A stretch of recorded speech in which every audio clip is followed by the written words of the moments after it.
मराठी साहित्यिक गदी माडगुळकर यांचे नातू सुमित्र माडगुळकरांनी एक फेसबुक पोस्ट केली आहे। गदिमांची वास्तू पाडून ती बांधकाम व्यावसायिकांच्या घशात घालण्यासाठी आपलेच जवळचे नातेवाईक धमक्या देत आहेत असा आरोप त्यांनी केला आहे। नेमकं हे प्रकरण काय जाणून घेऊयात। गीत रामायण लिहून आधुनिक वाल्मिकी म्हणून उपाधी मिळवलेले मराठी साहित्यिक गदी माडगुळकर, गीतकार, लेखक, पटकथाकार, अभिनेते म्हणून त्यांनी लौकिक मिळवला।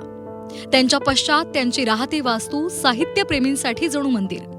मात्र आता तीच वास्तू वादाच्या केंद्रस्थानी आली आहे। ज्या वास्तूत गीत रामायण लिहिलं गेलं, जिथे महान मंडळींचा राबता होता, आता तीच पंचवटी वास्तू पाडून बांधकाम व्यावसायिकांना देण्यासाठी गदिमांचे नातू सुमित्र यांना धमकावलं जाते। इतकंच नाही तर नाहक बदनामी सुद्धा केली जाते असा आरोप गदिमांचे नातू सुमित्र यांनी केलाय। गदिमांची अनेक साहित्यिक कृती, गदिमांची गाणी इथे लिहिली गेली। पु ल देशपांडे, सुधीर फडके असे मोठे दिग्गज या वास्तूत येऊन गेले। तर अशी ही वास्तू जतन व्हावी म्हणून मी गेले अनेक वर्ष प्रयत्न करतोय, पण अनफॉर्च्युनेटली दुर्दैवाने ही वास्तू पाडण्यासाठी माझे जवळचेच नातेवाईक काही वर्ष गेले प्रयत्न करतात आणि याला मी विरोध करत असल्यामुळे गेले काही दिवस मला धमक्या देणं असे उद्योग त्यांचे चालू आहेत। मी आणि माझी फॅमिली यांच्या जीवाला धोका निर्माण झाला आहे। म्हणजे ही लोक काही बिल्डरसारखे वेगवेगळे बिल्डर येतात, त्यांचे असे एजंट्स येतात जे गुंड प्रवृत्तीचे लोक असतात। आता अशा लोकांना परवानगी न घेता आत शिरतात, हे असे हे उद्योग चालू आहेत आणि गदिमांचं मोठं नाव आहे, त्यामुळे आत्तापर्यंत त्या नावाला काही धक्का लागू नये यासाठी मी गप्प होतो, पण त्यांनी कालपासून माझी बदनामी करणं सुरू केलेलं आहे माझ्या विरुद्ध। आम्हाला पैसे नकोत, या वास्तूचं जतन व्हावं हीच इच्छा आहे असं गदिमांच्या नातसून प्राजक्ता यांनी म्हटलंय।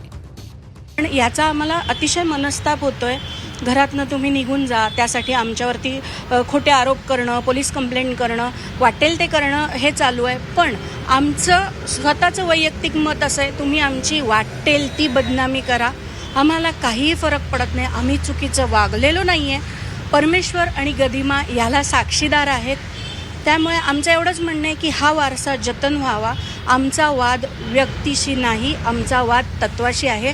थोड्याशा पैशांसाठी ठीक आहे ना, पुढच्या आमच्या माडगुळकरांच्या म्हणजे माझ्या पुढच्या 2 पिढ्या बसून खातील एवढे याच्यातनं पैसे मिळतील। आम्हाला पैसा नको आहे हा पैसा, आम्हाला ही वास्तू जतन व्हावी हीच आमची मनोमन इच्छा आहे। लहानपणापासून मी या वास्तूमध्ये राहतेय। मला खूप म्हणजे असा त्रास होतो की जवळचे नातेवाईक आम्हाला असं त्रास देत आहेत, म्हणजे जीवा मारण्याच्या धमक्या देत आहेत। सारखं तुम्ही घरातून बाहेर जा, तुमचा काही संबंध नाही आहे या घराशी, असं ते आम्हाला सारखं म्हणत असतात। शासनाला शक्य असेल तर ही वास्तू विकत घेऊन त्याचं जतन करावं आणि माडगुळकरांच्या वारसांना पैसे द्यावे तशी मागणी गदिमांचे नातू सुमित्र यांनी केली आहे। पुण्यात महानगरपालिकेतर्फे गदिमांचं स्मारक होतं आहे, तर त्यामुळे या वास्तूला शासनाने घ्यावं असे प्रयत्न तरी अजून आम्ही केले नाही आहेत। पण जर महाराष्ट्र शासनाला शक्य असेल तर शासनाने ही वास्तू विकत घ्यावी आणि ज्यांना खरंच गदिमांच्या वारसांना ज्यांना पैशाची गरज आहे त्यांनी सरकारने त्यांना पैसे द्यावे आणि ही वास्तू जतन करावी, असंही होऊ शकतं। आणि तसं होत असेल तर याच्यापेक्षा सुवर्णमध्ये प्रस्ताव ठेवून डेफिनेटली माझ्याकडनं जरूर मी प्रयत्न करेन त्याच्या हातात। यावर माडगुळकर कुटुंबियांशी बोलून आपण योग्य मार्ग काढू अशी प्रतिक्रिया सांस्कृतिक कार्यमंत्री आशिष शेलार यांनी दिली आहे। मी त्यांच्या परिवाराशी संपर्क साधीन। गदिमा आमचं महाराष्ट्राचं देशाचं वैभव आहे। त्यांच्या असलेल्या सर्व वास्तू आणि त्यांच्या कुठल्याही मिळकतीवर अन्याय न होणं हे पाहणी आमची जबाबदारी आहे। मी त्यांच्या कुटुंबाशी संपर्क साधून जो कायदेशीर मार्ग न्यायिक असेल तो घेऊ। दरम्यान या कौटुंबिक वादासंदर्भात गदिमांचे चिरंजीव आनंद माडगुळकर यांच्याशी बोलण्याचा प्रयत्न केला असता त्यांनी हा आमचा कौटुंबिक वाद आहे, तो आम्ही घरामध्येच सोडवू इच्छितो असं सांगत कॅमेरासमोर बोलायला विनम्र नकार दिला। एखाद्या महान व्यक्तिमत्वानं स्वतःच्या प्रतिभेनं समाजाला भरभरून द्यावं, त्यामुळे त्या व्यक्तीचं घर जपणं ही खरी सर्वांचीच इच्छा असते।